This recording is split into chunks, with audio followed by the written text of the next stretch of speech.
আজকে আমি তোমাদের মিষ্টি দই বানিয়ে দেখাবো। তো সবাইকে বাংলা নববর্ষের অনেক অনেক শুভেচ্ছা দিয়ে আজকে আমার সনি রান্নাঘরে রান্নাটা শুরু করে দিলাম। তো আজকে ডেজার্ট আইটেমই বানাবো। তো দেখো আমি 2 কেজি দুধ নিয়ে নিয়েছি, এর ভিতরে সামান্য পরিমাণে চিনি দিলাম। আসলে চিনিটা যার যার টেস্ট অনুযায়ী। আর এখানে দুধের ভিতরে যেন একটু সুন্দর একটা কালার আসে, সামান্য একটু ফুড কালার দিয়েছিলাম। আর দুধটা আমি মোটামুটি ঘন করে নিয়েছি। 2 কেজি দুধকে আমি 1 কেজি পরিমাণ করে নিয়েছিলাম। আর এখন আমি যে বাটিতে দইটা বসাবো, তো সেই বাটিতে আমি একটু দই মাখিয়ে নিব। আর এটা কিন্তু করতে হবে। আর দইটা কিন্তু দইয়ের বীজ, দই বানাতে গেলে দইয়ের বীজ লাগে। তো আমি একটা মিনি কাপ এনে কাপে একটা চালনিতে কিন্তু আমি ঝরিয়ে নিয়েছি প্রায় 1 ঘন্টার মতো। এটা কিন্তু খুবই ইম্পর্টেন্ট দই জমানোর ক্ষেত্রে, নইলে কিন্তু দইটা পানি ছেড়ে দিবে। এটা অবশ্যই করতে হবে।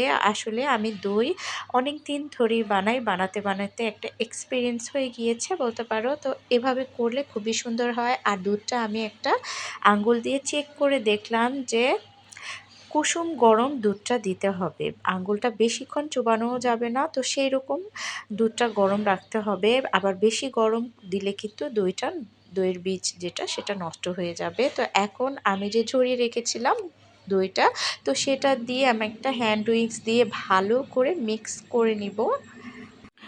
দেখো, তো আমি হাতের সাহায্যে সুন্দর মতো মিক্স করে নিয়েছিলাম, মোটামুটি যতটুকু করা যায়। আর দুধের ভিতর দুধটা যখন ঘন হয়, একটু সর উঠে, তো সেই সরটা দিলে কিন্তু খুবই মজার হয়। দই এভাবে বানিয়ে দেখবে, অবশ্যই ট্রাই করবা, খুবই মজার হয়। আসলে আমার কাছে খুবই ভালো লেগেছে, তোমরাও নিশ্চয়ই ট্রাই করলে ভালোই লাগবে ইনশাল্লাহ। আর দেখো, দুধটা আমি একটু উপর থেকে ঢেলে দিচ্ছিলাম। আর উপর থেকে ঢাললে সুন্দর একটা, দেখো এই যে, তো এভাবে ঢাললে আসলে দইটা বসানোর পর খুব সুন্দর লাগে, একদম দোকানের মতোই লাগে। আর একটা বক্সের মুখটা দিয়ে এখন আমি আটকে দিব ভালো মতো মুখটা। আর এটা আমি একটা তাওয়ালের সাহায্যে ঢেকে দিব। আসলে দই বসাতে গেলে একদম গরম জায়গায় রাখতে হয়, নইলে কিন্তু দইটা সুন্দর মতো বসে না।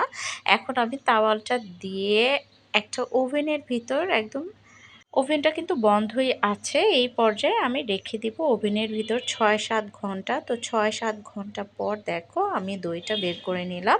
আর দইটা আমি 3-4 ঘন্টা ফ্রিজেও রেখেছিলাম। আলহামদুলিল্লাহ আমার দইটা এতটা পারফেক্ট হয়েছে, তোমরা দেখে নিশ্চয়ই বুঝতে পারছো। দেখো, একটু পানি ছাড়েনি, আলহামদুলিল্লাহ একদম দোকানের মতোই হয়েছিল। আমার কাছে মনে হয়েছিল দোকানের থেকেও বেশি মজার হয়েছিল। তো তোমরা অবশ্যই এভাবে বাসায় ট্রাই করবা, ইনশাল্লাহ ভালো লাগবে। আর আমার আজকের এই রেসিপিটা কেমন লাগলো অবশ্যই কমেন্ট করে জানাবে। ভালো লাগলে প্লিজ লাইক কমেন্ট শেয়ার করে দিও। সবাই ভালো থাকবে, সুস্থ থাকবে, সাবধানে থাকবে। ফিরে আসবো অন্য কোনো নতুন ভিডিও নিয়ে। আল্লাহ হাফিজ।